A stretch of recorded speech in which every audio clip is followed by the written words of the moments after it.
Brad, let's bring you into the conversation. Obviously, if we're talking about inflation, we're talking about historically people love going to real estate during inflationary times as a great hedge.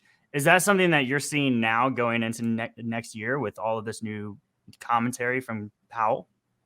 I think we have the dream team here today. It's good to see Lynn and the others on as well. So great to have the great panelists here today. I was looking at Twitter this morning. I saw a CNBC quote. Cash is not a safe investment, is not a safe place because it will be taxed by inflation. And what a terrific quote, especially when you talk about real estate investing. And I love Lynn's analogy going back to the 1940s. I think that's a terrific period to look at, as well as the 70s. Now, I'll remind you that REITs were formed in 1960, so we can't go back to 1940 to see how REITs performed, but we can go to 1970. However, in the 70s, REITs were mostly commercial mortgage REITs. They weren't equity REITs, and they certainly weren't battle tested and survived now a pandemic. So I think now, we've positioned REITs, and of course, I'm extremely bullish in the real estate sector to really produce some outperformance in 2022.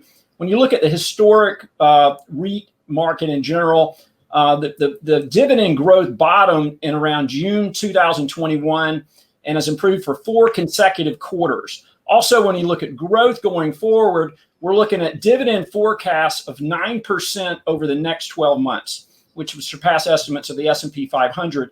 So we're definitely seeing, coming out of the third quarter, REITs, equity REITs have responded extremely favorable. The fundamentals are extremely strong.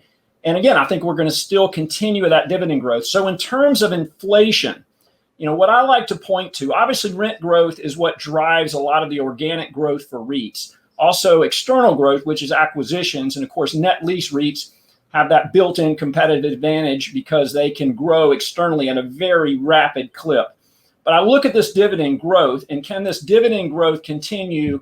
And we also look very closely at these payout ratios. Does the company have a good buffer, a good margin of safety to continue to distribute the dividend and grow the dividend in the future? So all of these fundamentals taken together in real estate, again, equity REITs, really implies that REITs are going to be a terrific place.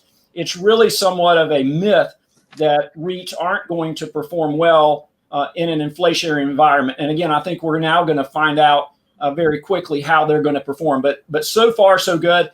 And we definitely look for continued outperformance in 2022.